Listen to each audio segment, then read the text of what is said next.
I've never been the double-check the locks kind of guy. Growing up in the Midwest, you get used to a certain level of inherited trust. My current spot is a rental at the dead end of a sleepy street in a town that tucked itself in by 9 p.m. You know the vibe. Overgrown hydrangeas, cracked sidewalks, and that heavy rhythmic chirp of crickets that usually acts as a lullaby. It's the kind of neighborhood where everyone knows your face, but nobody really knows your business. Or so I told myself. It started on a Tuesday. I woke up to a sound that didn't belong in the 2 a.m. silence. It wasn't the house settling or the wind hitting the siding. It was a sharp, metallic click.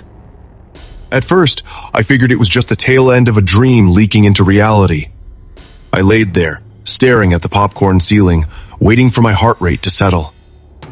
But then, a dry, heavy rattle. The sound of my front door handle being depressed. Deliberately. Like someone was trying to see if the latch would give without making a peep. I fumbled for my phone on the nightstand. The screen blinded me for a second. 2:17 a.m. I froze. I didn't get up. I didn't yell. I just stared into the pitch-black mouth of the hallway, listening to that handle move one more time. It wasn't a frantic break-in attempt. There was no shoulder to the wood, no crowbar prying at the frame. It was a test. A cold, calculated check to see if I'd finally let my guard down.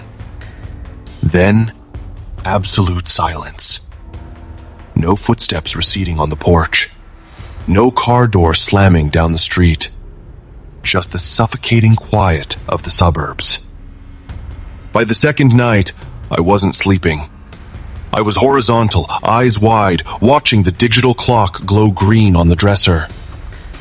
2:14, 2:15, 2:16. At exactly 60 seconds later, the hardware groaned.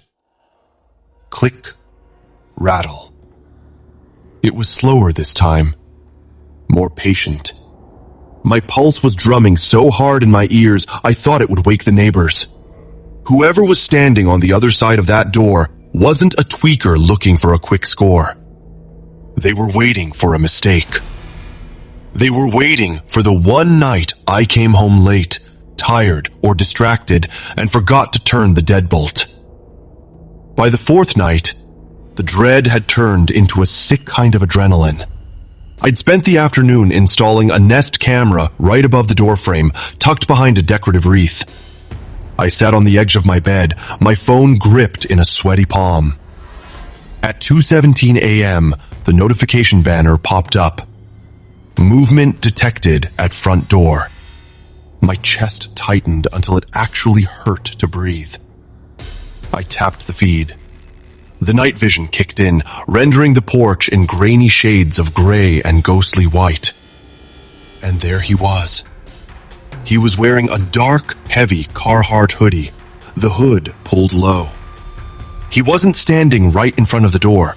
He was positioned just off-center, intuitively dodging the line of sight of the peephole like a seasoned pro.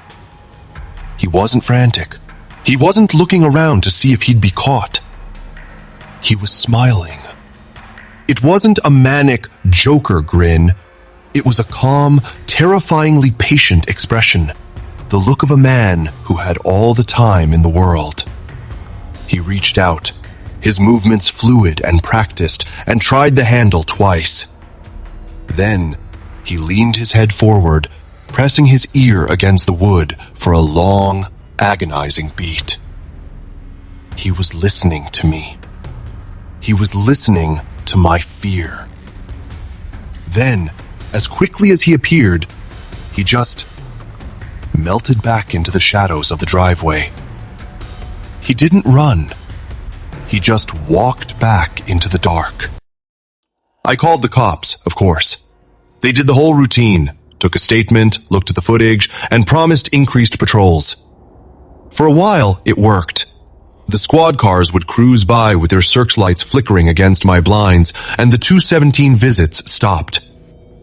Technically, I'm safe now. I've added a reinforced strike plate, a secondary floor bolt, and enough floodlights to turn my porch into a stadium. My neighbors think I'm just another paranoid guy who watches too much true crime. But every night, when that clock flips from 2:16 to 2:17, my lungs lock up. I find myself standing in the hallway, staring at that door handle, waiting for it to turn. Because I saw his face. He didn't look like a man who gave up because the police showed up.